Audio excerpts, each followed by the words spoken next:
Baik, bismillah. Assalamualaikum warahmatullahi wabarakatuh. Kita kembali lagi di materi mata kuliah dasar-dasar pemrograman,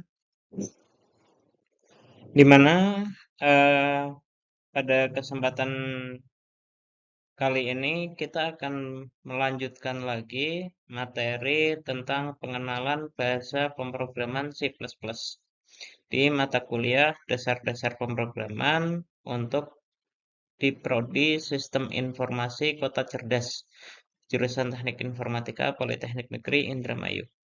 Nah, kita akan melanjutkan kembali untuk mata kuliah ini, eh, di mana kemarin di minggu atau di materi sebelumnya kita telah membahas terkait algoritma dan pembuatan sebuah flowchart. Nah, kita rangkum terlebih dahulu untuk materi sebelumnya, yaitu di pertemuan pertama kita sudah membahas terkait program, yaitu sekumpulan instruksi yang dijalankan pada sebuah komputer. Nah, kemudian di pertemuan sebelumnya atau di materi sebelumnya kita membahas terkait algoritma, yaitu langkah-langkah sistematis untuk menyelesaikan masalah. Nah, kemudian kemarin kita atau di materi sebelumnya kita juga sudah membahas terkait flowchart diagram, di mana flowchart diagram ini digunakan untuk menggambarkan atau representasi grafis alur dari sebuah algoritma. Nah, kemudian seperti yang pernah kita lakukan instalasi untuk lingkup pemrograman C++, yaitu kita mengetahui bahwa C++ itu sendiri untuk menjalankannya membutuhkan yang namanya compiler. Nah, di sini ada dua jenis, yaitu ada compiler dan interpreter. Nah, kalau yang compiler itu contohnya C++, yaitu bahasa pemrograman yang membutuhkan kompilasi atau di build atau dibuat terlebih dahulu baru program tersebut dijalankan. Nah, kalau C++ kita compile-nya menggunakan yang namanya G++ atau GCC. Nah, sedangkan untuk yang bahasa pemrograman interpreter itu adalah contohnya salah satunya pemrograman Python, di mana bahasa interpreter ini akan langsung dieksekusi oleh interpreternya itu sendiri. Jadi, perbedaannya kalau yang compiled berarti kita harus mengcompile terlebih dahulu, harus menerjemahkan terlebih dahulu, baru nanti aplikasinya akan terbuat dan bisa dijalankan. Tetapi kalau yang interpreted jadi langsung diterjemahkan oleh interpreternya, jadi tidak perlu membuat aplikasi atau membuat file lain, tetapi langsung dieksekusi. Nah, di sini gambarannya sebagai contoh, misal kita membuat sebuah aplikasi dengan mungkin ya, kalau kita baru belajar kan menggunakan Hello World ya. Jadi di sini sebagai contoh hello world.cpp. Nah, ini ketika kita compile nantinya akan menjadi sebuah file .exe. Jadi dari yang tadinya file program menjadi file yang running atau file yang siap dijalankan. Baru nanti aplikasi yang dijalankan itu adalah aplikasi yang .exe. Berbeda halnya kalau yang pattern, jadi kita ketika membuat program itu hanya berada di satu file ini. Nah, kalau kita jalankan, itu programnya akan langsung running, langsung jalan di interpreternya. Jadi tidak perlu membuild atau membuat sebuah file baru. Nah, perbedaannya seperti itu. Nah, kemudian kita lanjutkan yaitu tingkat bahasa pemrograman. Sebagaimana seperti yang telah saya singgung di pertemuan pertama, bahwasannya bahasa pemrograman itu ada tingkatan-tingkatannya. Nah, berikut adalah empat tingkatan bahasa pemrograman, yaitu yang pertama bahasa mesin, di mana bahasa mesin itu sendiri terdiri dari kode bahasa biner. Jadi, kalau ingin berinteraksi langsung dengan mesin, berarti kita harus menerjemahkan perintah ke dalam sebuah bahasa biner atau binary code. Kemudian binary code tersebut nanti kita masukkan ke dalam mesin atau ke dalam prosesor. Nah, nanti dari binary ini baru muncul hasil akhirnya atau hasil perhitungannya. Kemudian nanti perhitungan tersebut berarti harus kita terjemahkan balik ke dalam apa yang mau menjadi outputnya. Nah, ini bahasa mesin, berarti sangat susah sekali kalau kita implementasikan secara langsung. Nah, akan tetapi seiring berkembangnya waktu, maka ada bahasa-bahasa pemrograman yang dikembangkan untuk mempermudah manusia dalam membuat sebuah program atau mengembangkan sebuah aplikasi. Nah, maka muncullah ada yang namanya bahasa tingkat rendah, di mana bahasa tingkat rendah ini sering dikenal sebagai bahasa assembly, yaitu diberikan perintah kepada komputer dengan memakai kode-kode yang singkat atau kode mnemonik. Nah, sebagai contoh mungkin teman-teman ketika mengakses CMD atau command prompt. Nah, itu teman-teman masih menggunakan beberapa perintah assembly karena di situ teman-teman bisa menggunakan perintah move, bisa menggunakan perintah mungkin ls dan lain sebagainya. Jadi menggunakan kode-kode singkat untuk mengeksekusi perintahnya. Nah, dari kode singkat tersebut maka nanti sebenarnya si mesin akan menerjemahkan ke dalam biner, kemudian dilakukan oleh perhitungannya atau dikerjakan oleh mesin, kemudian baru mengembalikan apa yang harusnya menjadi output dari perintah tersebut. Nah, di sini dari bahasa tingkat rendah yang mana ini masih susah dibaca karena masih berupa kode-kode, maka berkembanglah lagi menjadi bahasa tingkat menengah. Nah, bahasa tingkat menengah ini sudah menyerupai bahasa atau kata-kata yang sering digunakan manusia. Akan tetapi, di dalam instruksinya kita masih memberikan simbol-simbol tertentu di dalam bahasa pemrograman tingkat menengah ini. Nah, ini juga merupakan kelompok dari bahasa pemrograman C++, di mana di C++ kita masih dalam bahasa pemrograman tingkat menengah karena masih ada simbol-simbol, kemudian eh, bahasanya juga bisa kita pahami untuk melakukan eksekusi-eksekusi perintah dan lain sebagainya. Nah, kemudian dilanjutkan lagi ke bahasa yang tingkat tinggi, yaitu bahasa komputer yang memakai instruksi berasal dari unsur-unsur kata bahasa manusia.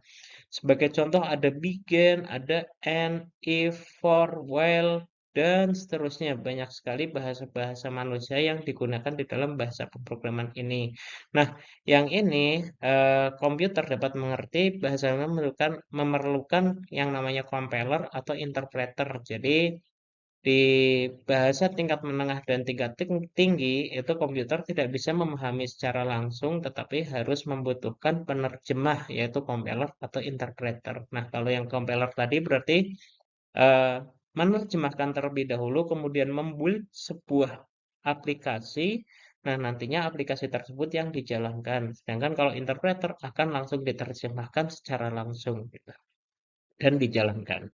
Nah, oke, kita lanjutkan kembali. Ini untuk sejarah C++. Jadi C++ dikembangkan oleh Bernie Stratton di Bell Labs pada awal tahun 1980-an sebagai perbaikan dari bahasa C dengan tambahan fitur berorientasi objek. Jadi perbedaan antara bahasa C dan bahasa C++ itu titik utamanya itu adalah objek oriented. Jadi kalau bahasa C itu masih struktural atau belum berorientasi objek, tetapi kalau bahasa C++ sudah mendukung untuk berorientasi objek. Nah, bahasa yang lain mungkin yang saat ini yang banyak beredar itu hampir semuanya sudah bisa berorientasi objek. Jadi bahasa C++ ini merupakan pengembangan dari bahasa C. Nah, kemudian ini kalau kita tarik mundur lagi itu pada tahun 1970-an eh, diturunkan dari bahasa P, dirancang sebagai bahasa yang berjalan pada sistem Unix. Kemudian di tahun 1978, Brian W. Kernighan dan Dennis M. Ritchie itu dari AT&T Laboratories mengembangkan bahasa B menjadi bahasa C. Nah, kemudian di tahun 1985 itu lahirlah secara resmi bahasa baru hasil pengembangan bahasa C yang dikenal dengan nama C++. Nah, kemudian di tahun 1989 dikeluarkanlah standar bahasa C oleh American National Standard Institute atau biasa disingkat dengan ANSI. Nah, ini jadi sekilas terkait sejarah bahasa pemrograman C++. Nah, hingga sekarang pun untuk bahasa pemrograman C++ masih banyak digunakan karena mengingat bahasa ini cukup powerful, apalagi teman-teman nanti belajar terkait IoT, kemudian mungkin teman-teman ingin membuat game, itu bahasa pemrograman C++ itu masih sering digunakan. Nah, karakteristik dari bahasa C++ itu sendiri tadi sudah saya singgung, jadi dia middle level language atau gabungan antara low level dan high level programming. Nah, karena mendekati bahasa mesin dan mudah dibaca oleh manusia.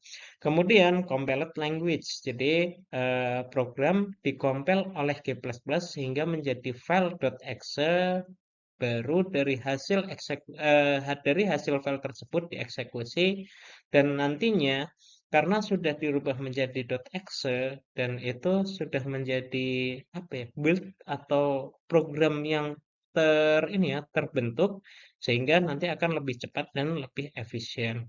Nah, kemudian multi paradigma. Jadi bahasa pemrograman C++ bukan hanya prosedural tapi bisa juga dengan konsep object oriented. Nah, yang selanjutnya performa tinggi, yaitu banyak digunakan pada sistem operasi, kemudian game dan IoT. Jadi hingga saat ini pun sebenarnya bahasa C++ masih banyak digunakan. Nah, kemudian sifatnya adalah portable, yaitu bisa berjalan di berbagai sistem. Nah, dengan syarat ada GCC atau Clang. Jadi eh, syarat untuk C++ ini bisa berjalan di berbagai sistem itu harus ada GCC-nya. Nah, kemudian memiliki standar template library atau biasa disingkat sebagai STL, yaitu memiliki library bawaan yang menyediakan struktur data dan algoritma. Jadi, kita bisa secara leluasa menggunakan library-library yang ada. Sebagai contoh, kalau kita ingin menampilkan teks ke layar, maka kita tinggal memanggil library IO ya, input output. Nah, kemudian nanti dari library tersebut nanti kita bisa memanggil fungsi-fungsi untuk mencetak output atau meminta input dari pengguna. Nah, kemudian ada backward compatibility. Karena bahasa pemrograman C++ ini dikembangkan dari bahasa pemrograman C, maka kita juga bisa menjalankan beberapa fungsi dari bahasa C itu sendiri, di mana bahasa C itu bisa dikatakan powerful karena sangat dekat dengan bahasa mesin. Nah, jadi kita memiliki keunggulan kalau C++ itu berarti memiliki keunggulan di situ. Jadi bukan hanya bahasa C++-nya saja yang bisa kita jalankan, tapi bahasa C-nya juga kita bisa menjalankan di pemrograman C++ itu sendiri. Nah, ini untuk perbandingannya dalam bentuk tabel antara bahasa C dan C++. Jadi paradigmanya kalau C itu prosedural, kalau C++ prosedural, OOP, dan generik. Nah, kemudian unit utama program itu kalau C fungsi, kalau C++ kelas dan objek. Jadi udah object oriented ya. Nah, kemudian aspek OOP-nya atau object oriented-nya kalau di C itu tidak ada, kalau di C++ mendukung ada encapsulation, ada inheritance, ada polymorphism. Nah, kemudian input output. Nah, kalau di C itu biasanya menggunakan printf dan scanf. Nah, kalau di C++ itu menggunakan scene dan cout.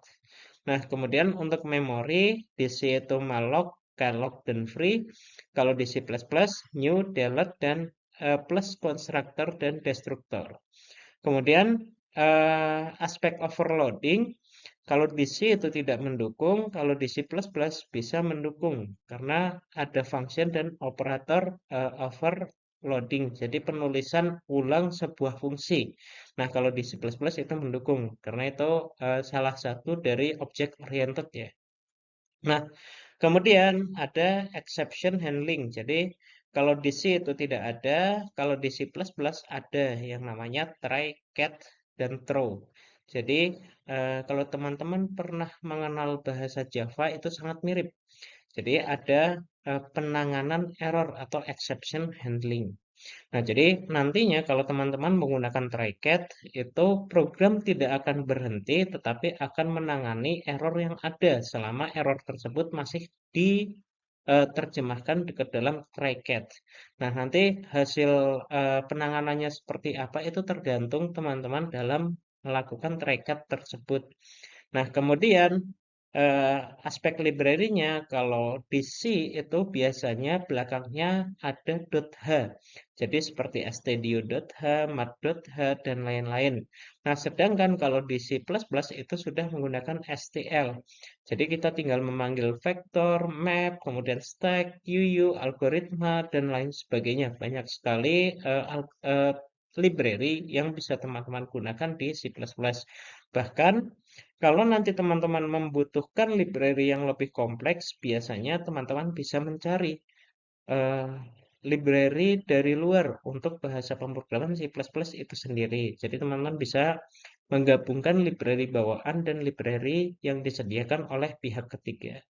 Nah, kemudian aspek kompatibilitas itu C adalah bahasa asli C, sedangkan kalau C++ itu biasanya dikenal dengan C with class. Jadi C dengan sebuah kelas gitu ya. Nah, berarti di sini berarti kompatibel juga dengan bahasa C itu sendiri. Nah, sedangkan kalau C tidak mengenal bahasa C++ gitu. Nah, ini perbedaan antara C dan C++. Nah, kemudian kita lanjut ke pengenalan GCC. Nah, GCC adalah sebuah compiler yang digunakan untuk menerjemahkan bahasa pemrograman C++ dan bersifat gratis. Seperti yang telah kita lakukan instalasi di praktikum yang pertama itu ya. Jadi kita menginstal GCC terlebih dahulu atau G++-nya terlebih dahulu, baru kita bisa menjalankan atau bisa mengompil sebuah eh, aplikasi C++. Nah, mungkin ketika teman-teman download beberapa ini ya, beberapa untuk membuat program bukan menggunakan Visual Studio, itu mungkin teman-teman sudah bisa menggunakan secara langsung karena compilernya sudah bawaan dari aplikasinya. Tetapi untuk kita bisa menggunakan Visual Studio, maka kita harus menginstal secara eksternal. Nah, GCC ini merupakan kependekan dari GNU Compiler Collection, di mana merupakan produk dari GNU. Nah, inti dari GCC itu terdapat di folder instalasi kemudian /bin ya. Jadi teman-teman harus mendaftarkan terlebih dahulu bin ini di environment variable. Nah, setelah teman-teman daftarkan di environment variable, baru nanti teman-teman bisa memanggil di cmd atau command prompt. Nah, di folder yang ada di sudah didaftarkan atau di folder bin itu sendiri. Nah, nantinya teman-teman bisa langsung menjalankan aplikasi yang .cpp gitu ya. Nah, ini sekilas terkait GCC. Kemudian perintah dasar dari GCC itu sendiri antara lain ada GCC mainv main help, itu perintah untuk mengeluarkan deretan baris perintah apa saja yang dapat digunakan pada GCC berikut cara penggunaannya. Kemudian ada lagi GCC kemudian nama file.cpp 1 sampai n, jadi banyak, bisa banyak file. Kemudian min o kemudian nama file eksekusi.exe. Nah, ini untuk membuild atau mengcompile bahasa atau program yang tadinya CPP menjadi file.exe. Nah, sebenarnya teman-teman bisa menamakan yang berbeda antara file.exe-nya dan file.cpp-nya, tetapi alangkah baiknya itu dinamakan dengan nama yang sama, biar nanti tidak bingung. Nah, kemudian ada juga perintah gcc, kemudian nama file.cpp. Nah, perintah ini untuk mengkompil saja file.cpp-nya, tidak langsung tidak nanti tidak akan membuat sebuah file.exe. Nah, kemudian ada G++, kemudian nama filenya ini mirip ya dengan GCC. Jadi perintah ini melakukan kompilasi pada file.cpp, membuat file objek. Jadi sama ya perintahnya dengan GCC gitu, tidak jauh beda. Nah, kemudian ada C++. Nah, ini sama dengan perintah G++ juga. Jadi ada beberapa opsi untuk teman-teman membuild atau membuat aplikasi dari file.cpp. Bisa GCC, G++, dan C++ gitu. Nah, adapun struktur program C++ itu antara lain adalah sebagai berikut. Jadi kalau saya jabarkan itu menjadi beberapa bagian ya. Yang pertama itu ada bagian yang include atau ini sering disebut juga sebagai pra-operator gitu ya.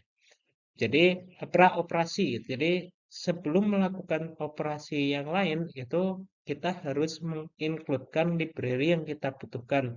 Nah, sedangkan IOStream ini merupakan hampir bisa dikatakan sebagai library wajib ya, karena tadi kan tujuan dari sebuah program itu harus ada input, harus ada output.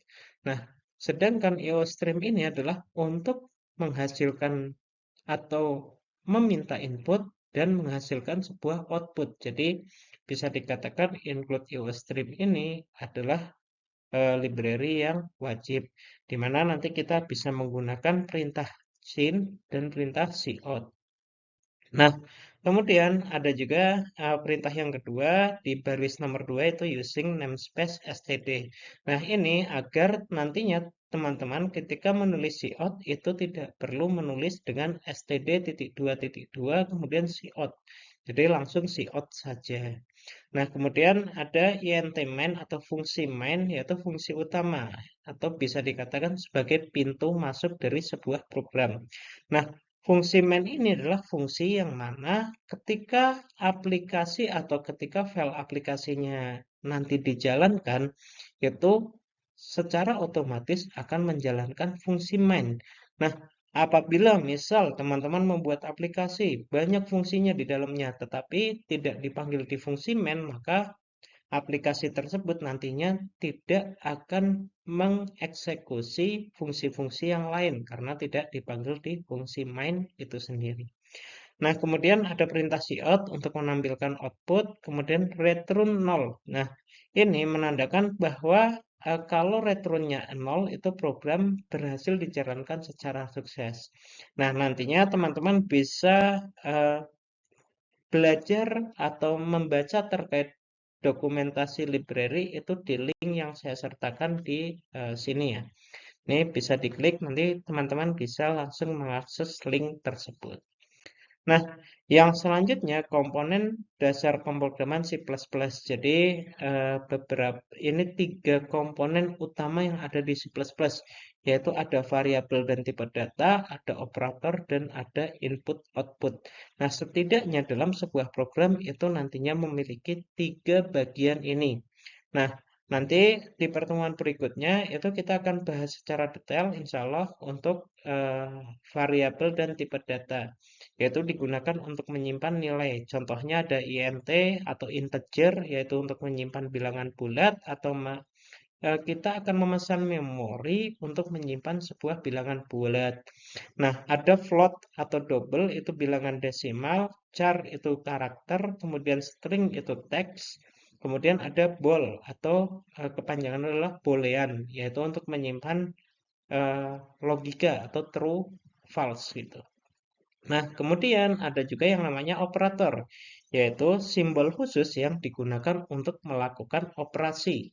Contoh, misal ada operator aritmatika. Nah, operator aritmatika ini operator standar untuk penjumlahan, pengurangan, pembagian, pengkalian, kemudian modulus, dan lain-lain. Nah, kemudian ada yang namanya juga operator relasional. Nah, kalau yang relasional ini adalah operator yang nantinya ketika teman-teman jalankan itu akan menghasilkan sebenarnya hanya dua. Kalau tidak benar ya salah gitu. Jadi bisa dikatakan relasional ini hanya akan menghasilkan sebuah nilai boolean. Jadi kalau tidak benar ya salah gitu. Nah, itu ada sama dengan berarti harus sama antara keduanya. Ada yang tidak sama dengan berarti kalau tidak sama itu nilainya true, kalau sama nilainya false. Kemudian ada lebih kecil, itu berarti harus lebih kecil. Kalau sama maka nilainya false atau lebih besar juga nilainya false. Kemudian lebih besar dari itu berarti harus lebih besar. Kalau sama masih false, kalau lebih besar baru nilainya true. Atau lebih kecil sama dengan. Nah, kalau yang lebih kecil sama dengan ini berarti kalau sama nilainya true, tapi kalau lebih besar nilainya false. Nah, begitu juga sebaliknya lebih besar sama dengan ketika sama masih bernilai benar, tapi kalau sudah lebih kecil berarti bernilai salah.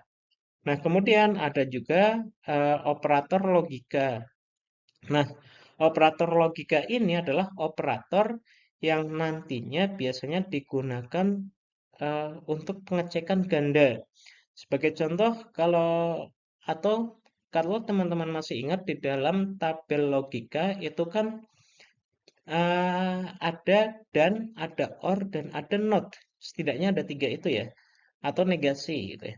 Nah, kalau dan berarti akan bernilai benar jika keduanya bernilai benar dan yang lain akan bernilai salah. Nah, berbeda dengan or. Kalau or itu akan bernilai salah jika keduanya salah dan yang lain bernilai benar. Jadi benar satu ya benar, benar salah satu ya benar, benar keduanya juga bernilai benar. Nah, kalau not berarti sebaliknya. Eh, Kalau benar berarti salah, kalau salah berarti benar gitu. Nah, kemudian ada operator assignment. Jadi operator ini digunakan untuk mendeklarasikan atau memberikan nilai. Misal sering digunakan kalau di pemrograman itu untuk mendeklarasikan atau memberikan nilai ke sebuah variabel. Nah, itu ada sama dengan berarti akan menimpa nilai yang sebelumnya. Kalau plus sama dengan berarti akan menambahkan dari nilai yang sebelumnya ke nilai yang baru. Jadi nilai sebelumnya ditambah dengan nilai baru. Nah, kalau min sama dengan itu berarti akan mengurangi. Kalau kali sama dengan berarti akan mengkalikan nilai yang ada dikalikan dengan nilai yang baru. Nah, nanti hasil kalinya itu akan menjadi inisialisasi dari variabel tersebut. Nah, kalau bagi sama dengan juga seperti itu, nilai yang ada dibagi dengan nilai yang baru, kemudian hasil pembagiannya akan disimpan menjadi nilai yang disimpan ke dalam variabel itu sendiri. Nah, kalau yang menggunakan dua operator ini nantinya akan merubah nilai asli gitu. Jadi nilai variabelnya akan berubah secara langsung dalam satu baris kode.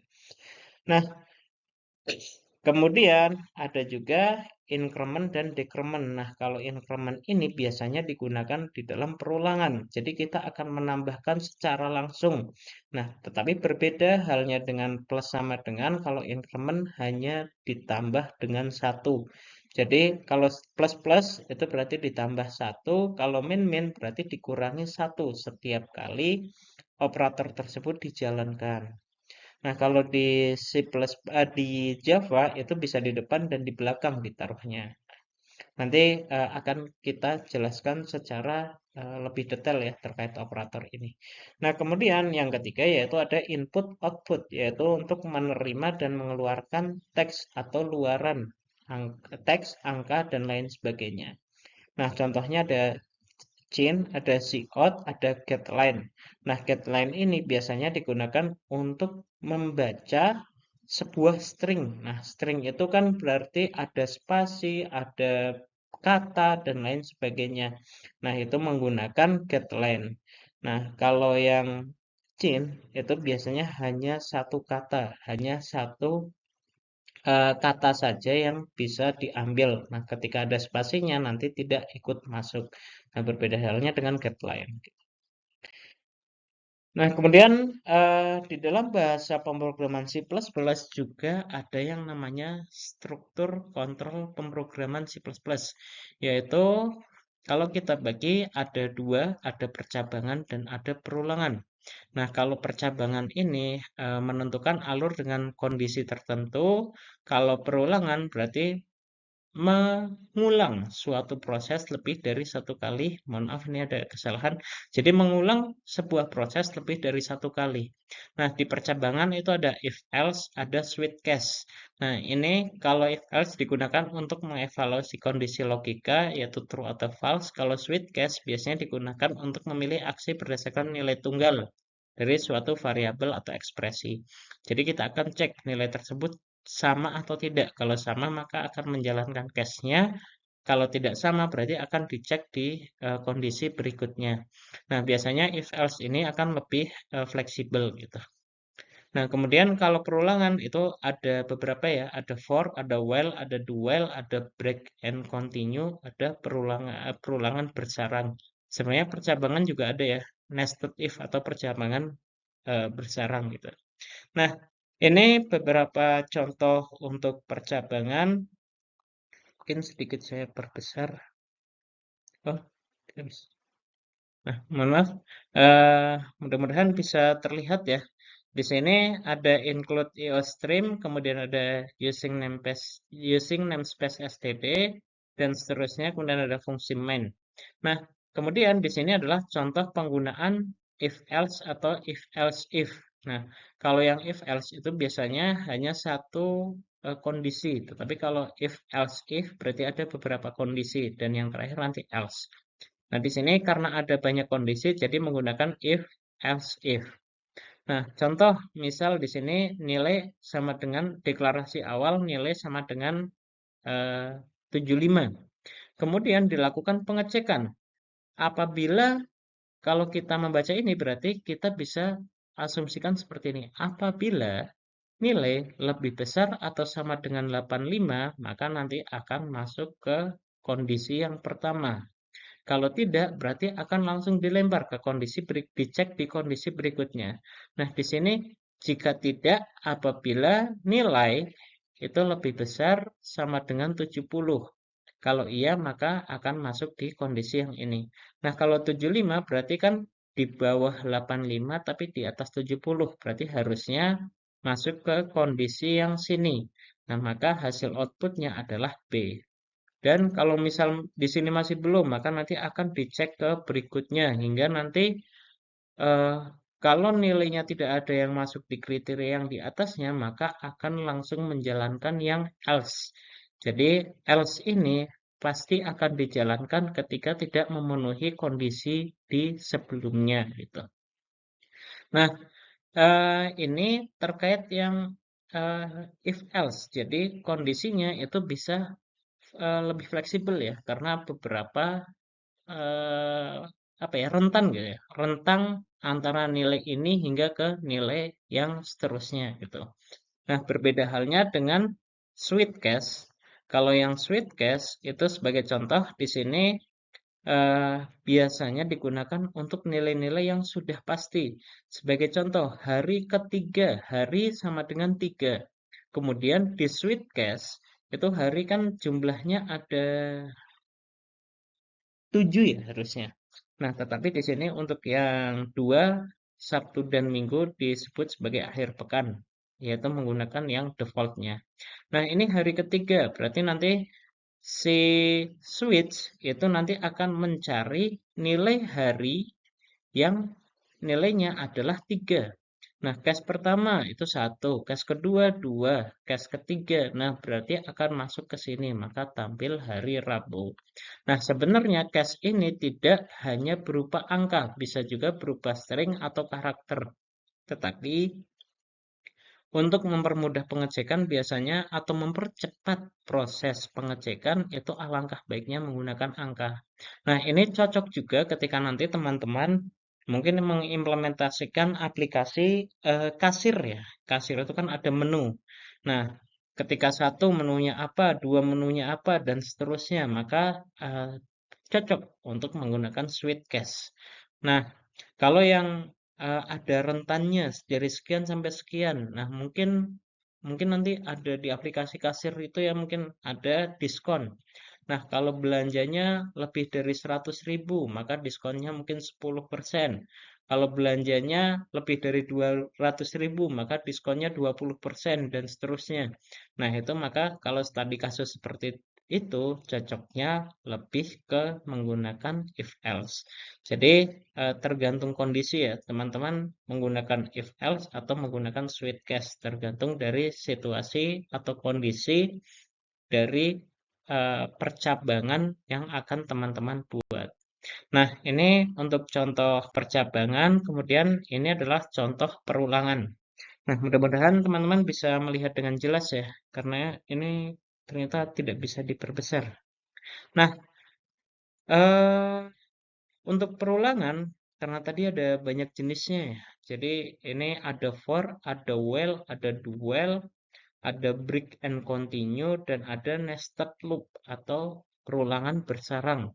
Kalau yang for itu biasanya sudah ditentukan berapa kali perulangan yang akan dilakukan. Nah, baru menggunakan for. Kalau for itu berarti dicek di saat awal akan melakukan perulangan. Nah, kalau yang while itu sama, mirip dengan for, tetapi eh, nantinya itu di dalamnya bisa lebih fleksibel. Jadi kita bisa menentukan perulangannya itu atau bisa kita masukkan kondisi lain di dalamnya.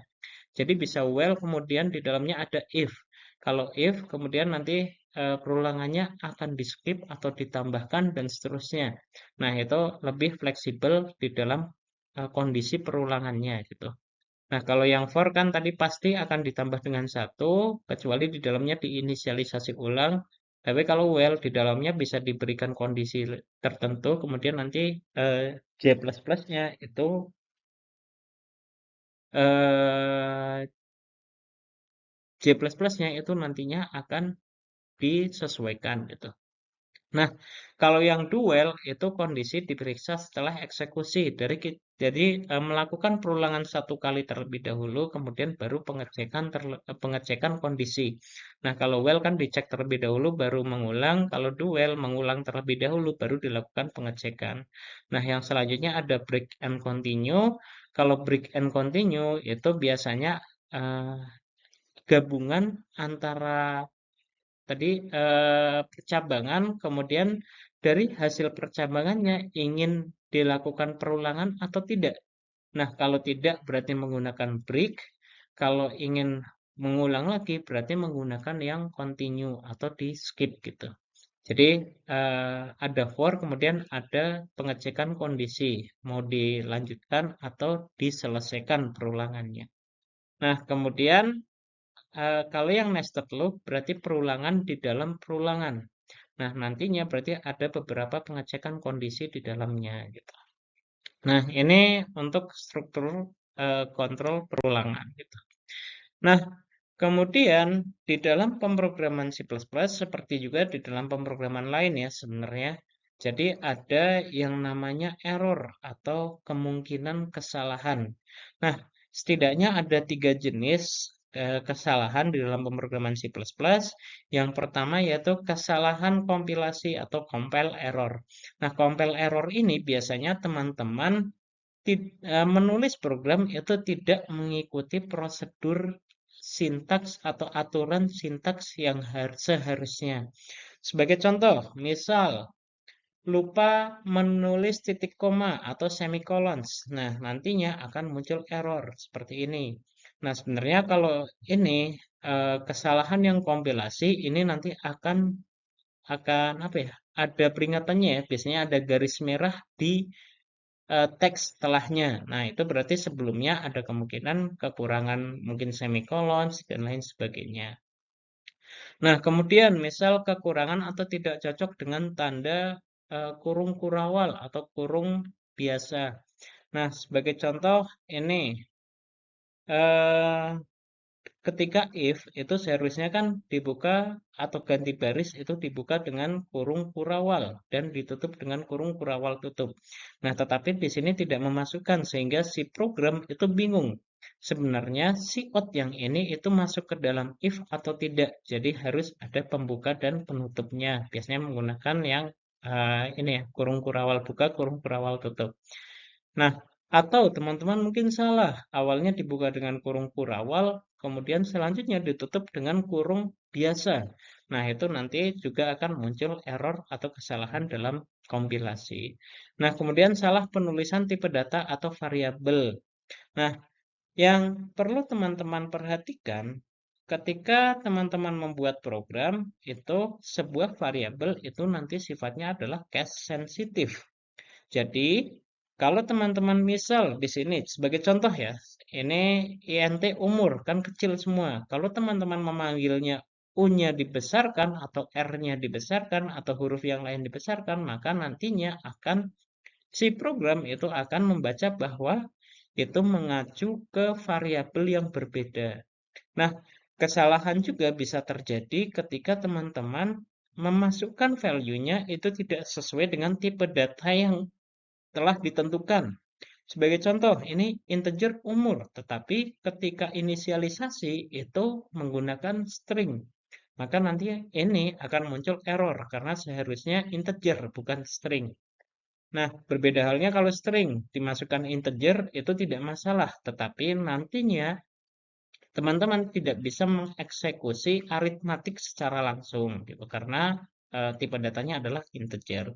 Jadi eh, tidak boleh ya teman-teman asal memilih tipe data semuanya integer nanti akan muncul error atau semuanya string iya tidak muncul error tetapi mungkin teman-teman membutuhkan operasi aritmatika maka nanti akan kesusahan untuk operasi aritmatika tersebut. Nah, kemudian nama variabel tidak sesuai aturan. Nah, di sini nanti kita akan bahas juga bahwasanya ketika teman-teman membuat variabel itu ada ketentuannya. Nah, salah satunya itu tidak boleh diawali dengan angka. Nah, sebagai contoh di sini integer 2 angka. Nah, angka 2 yang ada di depan kalimat atau kata angka ini tidak boleh karena dia di awal sebuah nama variabel. Nah, kalau misal teman-teman ingin membuat banyak angka gitu, angka satu, angka 2, angka 3, dan seterusnya, inisialisasi angkanya itu bisa di belakang dari kata angka itu sendiri. Misal angka underscore 1 atau angka 1 nyambung gitu, tidak masalah, tetapi jangan di bagian depan dari sebuah variabel. Nah, nantinya akan muncul atau akan menjadi error kompilasi. Nah, ini insya Allah akan kita bahas di pertemuan berikutnya ya, terkait ketentuan-ketentuan sintaks. Nah, kemudian yang selanjutnya ada kesalahan runtime atau kesalahan ketika program tersebut dijalankan, baru muncul atau baru terdeteksi kesalahannya. Sebagai contoh, seperti yang kita tahu, variabel ketika dibagi dengan 0 itu nantinya akan menjadi tak terhingga atau nilainya tidak terjemahkan gitu ya. Jadi di dalam pemrograman biasanya kalau sebuah variabel dibagi dengan 0 itu nanti akan menjadi runtime error atau muncul runtime error dengan keterangan division by zero. Jadi pembagian dengan 0 itu nantinya muncul keterangan seperti itu. Atau akses array di luar batas. Sebagai contoh, di sini arraynya, indeksnya atau panjang dari arraynya adalah 3. Seharusnya kan kalau indeks itu kan berarti dimulai dari 0. Hanya bisa mengakses 0, 1, dan 2. Nah, di sini aksesnya adalah yang kelima. Maka ini index out of bound. Jadi di luar panjang dari array itu sendiri, array angka. atau pointer tidak diinisialisasi. Nah, sebagai contoh di sini ada sebuah variabel pointer yaitu dengan tanda bintang di sini ya, bintang P. Nah, ketika bintang P ini belum diinisialisasi, kemudian di cout, maka nantinya akan menjadi terjadi error, yaitu error runtime pointer menunjukkan ke alamat yang tidak valid. Karena kalau menggunakan tanda bintang itu hanya sebatas pointer, jadi sebatas penunjuk gitu ya. Penunjuk ke sebuah alamat. Dia tidak memiliki alamat tersendiri. Jadi ketika dicetak nanti akan error. Nah, kemudian contoh yang nomor 4 itu memori tidak dikelola dengan benar. Sebagai contoh di sini eh, akan menghapus sebuah variabel array, pointer dengan variabel array. Karena di sini int bintang B itu merupakan variabel pointer yang mana dideklarasikan sebagai sebuah array integer dengan panjangnya 5. Nah, tetapi ketika penghapusan itu tidak sesuai, tidak ke variabel array-nya. Seharusnya ada tanda kurung sikunya. Nah, tetapi di sini langsung delete, maka nanti akan muncul error. Error yaitu dalam pengelolaan memori karena seperti tadi yang pernah saya singgung bahwasanya ketika teman-teman mendeklarasikan itu harusnya teman-teman akan memesan sebuah memori. Nah, kalau sudah dideklarasi tetapi nanti dieksekusinya berbeda atau ketika menghapusnya berbeda, maka akan muncul error. Nah, seperti itu. Nah, mungkin kemudian kesalahan yang terakhir yaitu kesalahan logika atau logical error, di mana aplikasi akan berjalan, tidak muncul kesalahan atau tidak terdeteksi kesalahan, tetapi hasilnya itu tidak sesuai. Sebagai contoh, misal salah operator di sini, harusnya mungkin akan melakukan pengecekan. Nah, sebagai contoh, misal integer A sama dengan 5, integer B sama dengan 3. Kemudian akan dilakukan pengecekan bahwasanya A itu sama dengan B atau tidak. Tetapi di sini kurang operatornya, hanya menaruh satu sama dengan, maka nantinya ini menjadi sebuah inisialisasi ulang, yaitu A itu sama dengan B, berarti A yang tadinya 5, nilainya akan berubah menjadi 3, karena sama dengan B. Maka outputnya 3, padahal seharusnya yang dimaksud adalah pengecekan kondisi. Apakah A itu sama dengan B, yang mana nanti outputnya adalah true atau false gitu. Nah, kemudian misal kesalahan rumus. Sebagai contoh, seperti yang kita tahu bahwa untuk menghitung luas lingkaran itu jari-jari dikali R dikali R. Nah, tetapi ketika kita membuat program itu mungkin ini ya, karena kita kurang teliti atau apa gitu, baru dikali R satu kali, sehingga nanti akan muncul error atau akan salah itu ya, perhitungannya salah, tidak sesuai dengan rumus yang sebenarnya. Atau kondisi if yang salah. Sebagai contoh di sini, nilai sama dengan 60, kemudian kita membuat sebuah if, nilai lebih besar dari 60, itu akan lulus. Nah, padahal mungkin yang dimaksud adalah ketika sama dengan 60, itu sudah lulus, bukan hanya lebih besar, 60-nya saja sudah lulus gitu.